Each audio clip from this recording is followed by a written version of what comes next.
जी friends, आप देख रहे YouTube channel voice of Kiani और मैं सफदर खान कियानी। अच्छा फ्रेंड्स, लास्ट मेरी एक वीडियो अपलोड हुई थी। इसमें मैंने इंस्ट्रूमेंट की कैलिब्रेशन के हवाले से क्वेश्चन आंसर पे एक वीडियो अपलोड की थी। उसमें बड़े मेरे काफ़ी सारे सवाल थे। एक क्वेश्चन था कि इंस्ट्रूमेंट की जो कैलिब्रेशन की फ्रीक्वेंसी है उस पर भी मैंने बात की थी। लेकिन आप लोग के बड़े सवाल आ रहे थे, क्योंकि मेरा फोकस होता है कि आप इंस्ट्रूमेंट को 6 मंथ पे किया करें। मैं रिकमेंडेशन क्या, मैं अगर कहीं हूँ भी तो मैं 6 मंथ पे करता हूँ।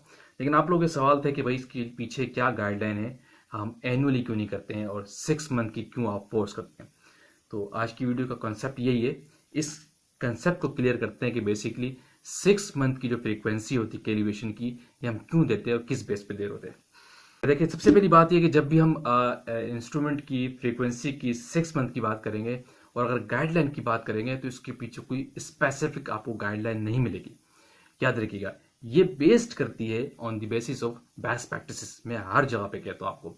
अब ये आप मत समझिएगा कि बेस्ट प्रैक्टिसेस कोई वर्थ नहीं रखती। बेस्ट प्रैक्टिसेस बड़ी इंपॉर्टेंट होती है, इसी की बेस पे लॉजिकल होती है। बेस्ट प्रैक्टिसेस क्या है?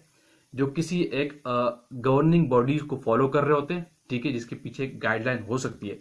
या दूसरा ऑप्शन होता है कि किसी भी ऑर्गेनाइजेशन का, कंपनी का इंटरनल बेस्ट प्रैक्टिस होता है, जो उनका कॉन्फिडेंशियल होता है, जो उन्होंने खुद बिल्ड की होती है on the basis of effectiveness. उस चीज को इफेक्टिव देखते हुए और उसकी सेफ साइड पे देखते हुए लोग अपनी बेस्ट प्रैक्टिसेस को फॉलो करते हैं। जब आप किसी अच्छी ऑर्गेनाइजेशन में काम कर रहे हो, मल्टीनेशनल में काम कर रहे हो, तो उनके पास पेरेंट कंपनी से भी गाइडलाइन आ रही होती है। तो इट नेवर मीन्स कि वो आप किस ब्रिटिश फार्माकोपी को फॉलो कर रहे हैं, यूएसपी को, या इंडियन फार्माकोपी जेपी को फॉलो कर रहे हैं। तो वो उनकी अपनी बेस्ट प्रैक्टिसेस होती है जो पेरेंट कंपनी से आती है, तो उसको आप फॉलो करते हैं। तो इसलिए अच्छी ऑर्गेनाइजेशन में आपको बेस्ट प्रैक्टिसेस ज्यादा मिलती है, यानी एक ऑपरेशन को एक बेस्ट वे में वो कर रहे होते हैं। लेकिन छोटी जगहों में ये चीजें आपको कम मिलती है। अगर छोटी कंपनी में आप काम कर रहे हैं तो वो इन चीजों को 6 मंथ को या एनुअल को ज्यादा फोकस नहीं करते।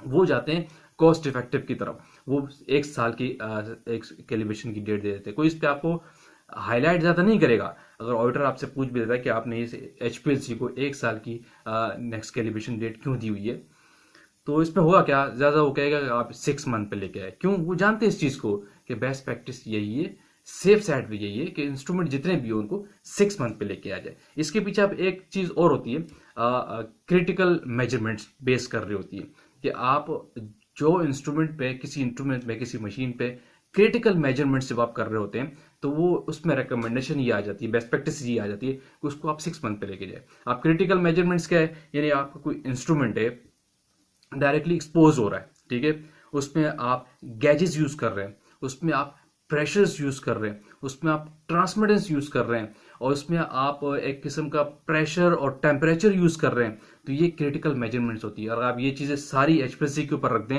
तो एचपीएलसी पे सारी चीजें होती हैं।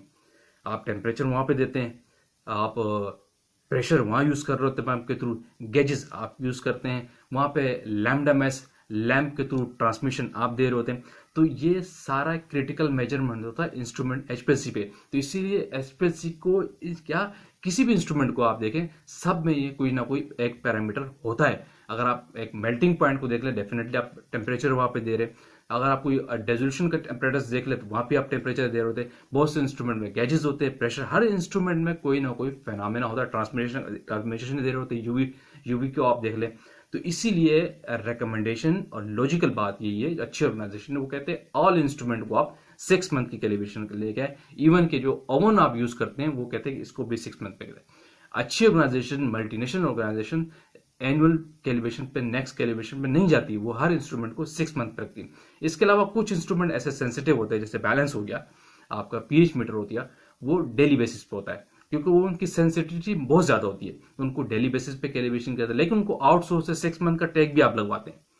ये भी अच्छी ऑर्गेनाइजेशन में बेस्ट प्रैक्टिसेस है। लेकिन वो डेली कैलिब्रेशन भी आप करते हैं, डिपेंड करता है उसकी क्रिटिकल मेजरमेंट्स है, क्योंकि मोस्टली इंस्ट्रूमेंट पे आप क्रिटिकल मेजरमेंट्स कर रहे होते हैं, जितने स्पेशली फार्मास्यूटिकल इंडस्ट्रीज पे।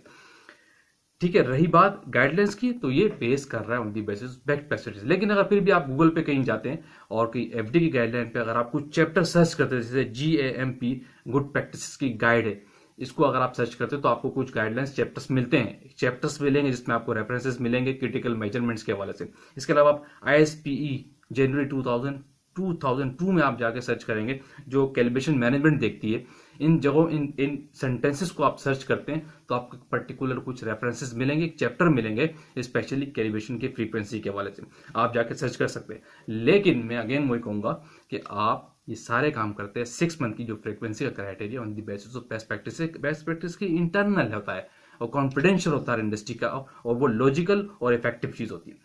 इसी तरह आप, मैं एक और एग्जांपल आपको कोट कर दूं। आप देखते हैं, आप लेबोरेटरी के अंदर जो आप केमिकल्स यूज करते हैं, टेस्ट सोल्यूशन यूज करते हैं, वॉल्यूमेट्रिक सोल्यूशन यूज करते हैं, उनकी कैलिब्रेशन, उनकी जो आप 6 मंथ या 3 मंथ्स की नेक्स्ट स्टैंडर्डाइजेशन डेट देते हैं, उनकी जो एक्सपायरी आप देते हैं वो किस बेस पे दे रहे होते हैं? उनकी गाइडलाइन आपके पास है? नहीं है, वहां पे भी गाइडलाइन खामोश है, वो भी on the basis of best practices है। 15 डेज भी देते हैं, 3 मंथ्स भी देते हैं, और आयोडीन का सोल्यूशन जो होता है इसको आप 15 दिन की नेक्स्ट फैक्टर की स्टैंडर्डाइजेशन नेक्स्ट देते हैं। तो क्यों? ये on the basis of best practices है। एक कोई आप इंस्ट्रूमेंट केमिकल आपको ऐसा होता है जो आपको एक थोड़ी सी ब्रिटिश फार्माकोपी में जो प्रिपरेशन के तरीके होते हैं उनमें आप किसी की एक्सपायरी डेट आपको मिल जाती है, वरना आप नहीं मिलती कहीं भी, on the basis of best practices है। जैसे डायथाइजोन का एक इंडिकेटर होता है, वो फ्रेशली प्रिपेयर्ड होता है, उसकी 1 वीक है आई थिंक ब्रिटिश फार्माकोपी के अंदर आप सर्च करते हैं। तो इस पे भी अगर आपसे ऑडिटर सवाल करता है कि आप ये जो वॉल्यूमेट्रिक सोल्यूशन है, टेस्ट सोल्यूशन है, किसी की 3 मंथ्स देते हैं, किसी की 6 मंथ देते हैं, किसी की 15 डेज देते हैं, ये किस बेस पे दे रही है? On the basis of best practices है, याद रखिएगा।